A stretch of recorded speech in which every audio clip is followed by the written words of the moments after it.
Welcome back, Wolfpack. Verlis here, and that's right, the Kanto Classic is a thing, and I'm going to go see if we can get some Fan Fridays in on it. So Kanto Classic's pretty fun. We just get to see a lot of cool teams, a lot of original Pokemon, and it seems to have balanced itself out pretty well. Like, there are the very standard teams, but it's some good diversity and some nice long 6v6 single battles.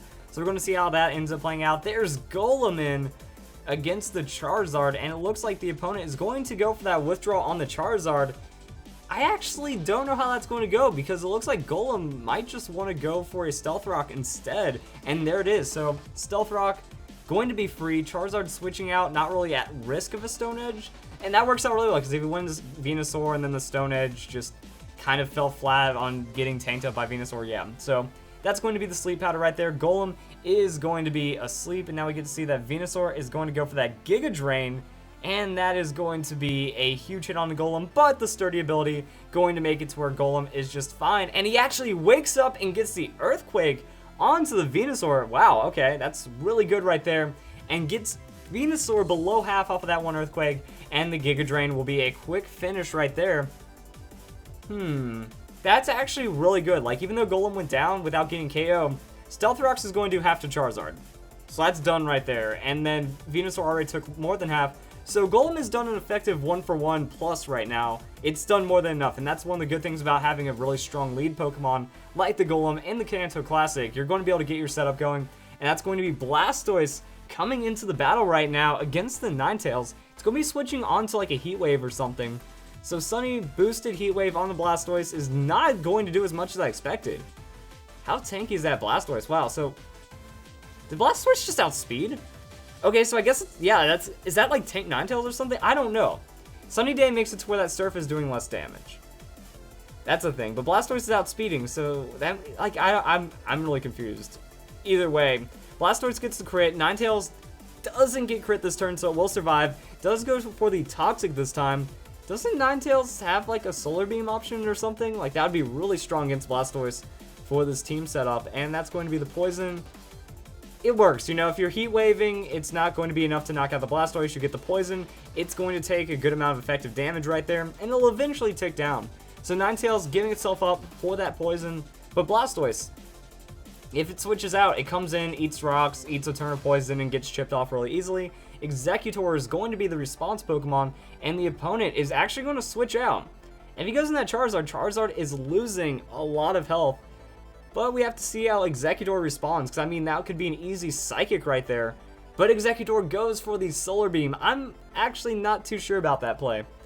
Because, yeah, Blastoise would have gotten finished off by something pretty simple. Actually, it looked really tanky. I don't know. Either way, Sunlight is going to fade, which is also really bad. If the Sunlight didn't fade, then Exeggutor would be able to outspeed with the Chlorophyll ability, and then Charizard would just go down to like a Psychic or something. But Exeggutor going to get dropped right here.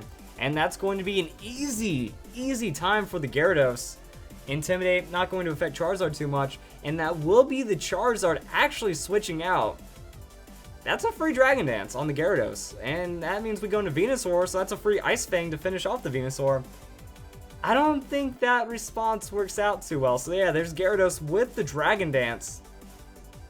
Now it's faster than the opponent's entire team, has that free stats, and it's going to be able to hit the Venusaur pretty hard. So there's an Earthquake, neutral hit, not Ice Fang, but still good enough right there to finish off the Venusaur. Charizard, he's dead the next time he comes in because that's Stealth Rocks, and there's the Zapdos. So Zapdos also going to take a solid Stealth Rocks damage.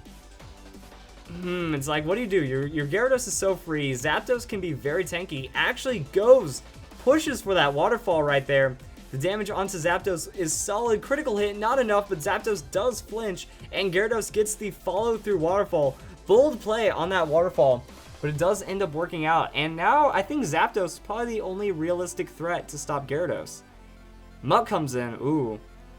Never mind, Muck's pretty tanky. He can absorb some hits or at least stat up, and Gyarados with the Earthquake.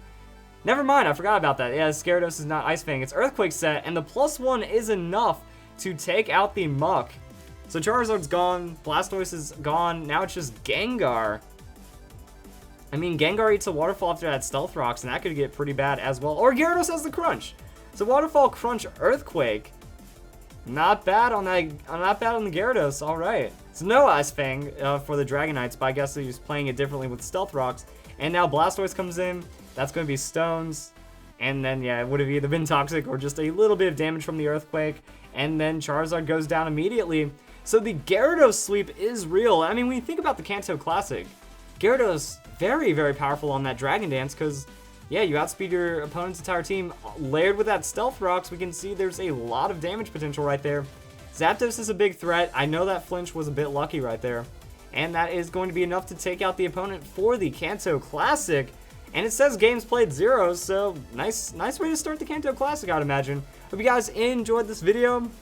Might have some more Kanto Classic this week or next week, I don't even know. And then we're going to see how the rest of Fan Fridays goes. See you in a bit.